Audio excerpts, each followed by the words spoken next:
Magandang araw! For today's video ay cravings naman nga ho pala natin ang kumain ngayon ng kwek-kwek, pero ito hindi lang pugo, meron din ako diyang itlog na puti saka nga ho pala balot. Eto nga merong tigi ilang piraso lang ako dito ng pugo, balot at saka din nga ho pala itlog na puti. Ay kako nga ho pagbibigyan ko nga lamang ulit ang aking sarili din sa aking cravings na ito. Paano ba naman yan? Tuwing papabayan nga ho kami at pupunta doon sa pinakang food court ay ito talaga yung aking pinupuntahan at kakainin. Kaso nga lang ay medyo kinukulang at kakoy anong pagmamahal ba yan? Ay siya sa tunay naman nga ho, kapag gumawa ka na nga lamang ay talagang marami-rami nga ni yung magagawa mo. At sabi ko nga din ho, ay talagang makakapanawa din talagang kumain. Isang orasin mahigit na ilalaga ko nga ho pala yan. Sabay-sabay ko na din nga lamang para kako isang kuluan na din lang. At ayan nga ho, pagkaluto ito, papalamig-lamigin ko muna. At nung kaya ko na din nga ho pala itong mahawakan, ayan, nagsimula na din akong magbalat-balat diyan. At talaga nga ho, medyo matagal-tagal din na rin, lalo't ako'y aisa din nga ni. Kaya naman maaga pa nga lamang at tirik na tirik pa rin talaga ang araw ay nagluto na nga ho ako na rin aming pang meriendang arit. Kako nga ho ay matagal-tagal din nga ning abaltan at marami-rami din arit. O diba talaga naman nga ho hindi napigilan ng sarili ay siya kako'y titikim muna nga ni ako na ring balot at kako'y hihigom ng mainit na sabaw at lalo nga nit medyo mainit-init pa ay masarap ari. Na para bang mauubos ka agad ay ari kakasimula pa nga laang magbalat ay siya kako nga ni ho ay pigilan ng sarili at kako'y baka kita'y wala nga ni magawa mamayang kwek-kwek ano na yun. First time ko nga ho palang gumawa ng kwek-kwek na balot. Paano ba naman yan? Kahapon bumili nga ho pala ako ng balot ay nagustuhan ko nga ho at anong pagkakaganda niya at balot sa puti nga ni. Kaso nga lamang itong nabili ko ngayon ay iba na nga ho pala. Ay kakoy ano pang gagawin? Inarinig na ari ay di kakainin din nga ni kita. Dini na nga lamang sa may likod ng kubo ako nag-vlog at ayun nga ang totoo mag-isa lang talaga ako diyan. Dahil nga ho may kanya-kanyang gawa kaya kakoy pagtitiisan ko na lang mag-isa ako dito. Okay lang naman sa akin na ganito nga ho. At yun nga minsan gusto ko pa rin talagang mag-isa na nga lamang ho ako bago gating nga ni ang tanawin, simoy na hangin ay talagang tanggal man din ang pagod mo. At syempre, ang katulong ko diyan ay walang iba, ay di ayun nga ho palang tripod namin. Bali, meron kami mga tripod dito, hiraman nga ni kami mga magkakapatid. At ayun nga, kapag busy ang isa, ay di ayun ang aming agamitin. Pagkatapos ko nga ho palang mabalatan lahat, ayun, nagsimula na din ako ditong gumawa ng pinakang coating do sa gagawin ko nga ho palang kwek-kwek. Dini, sa malukong nalagayan, naglagay nga lamang ho pala ako ng 3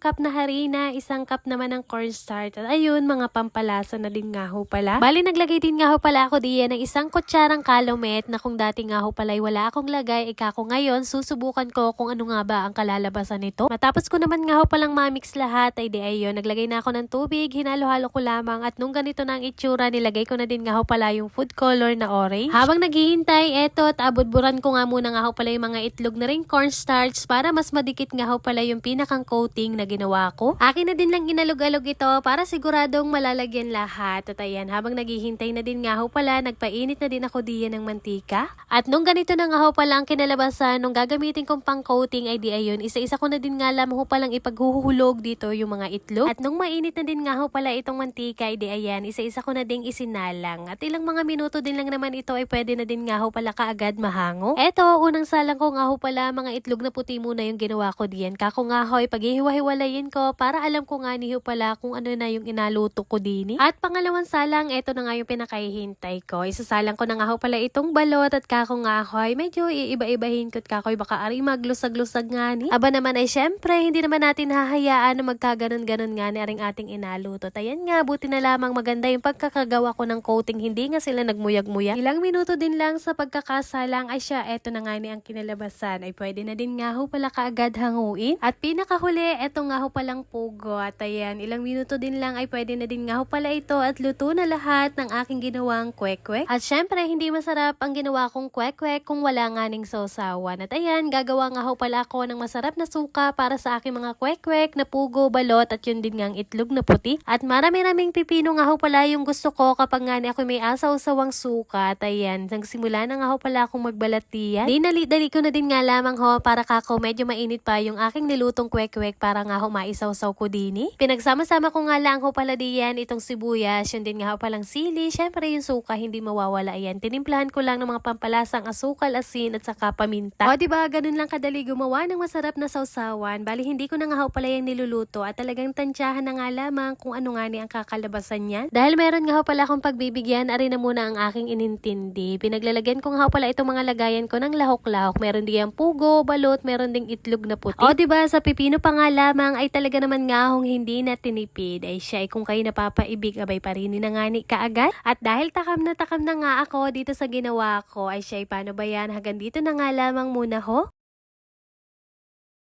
At yun lamang for today's video. Maraming salamat sa inyong panonood. God bless.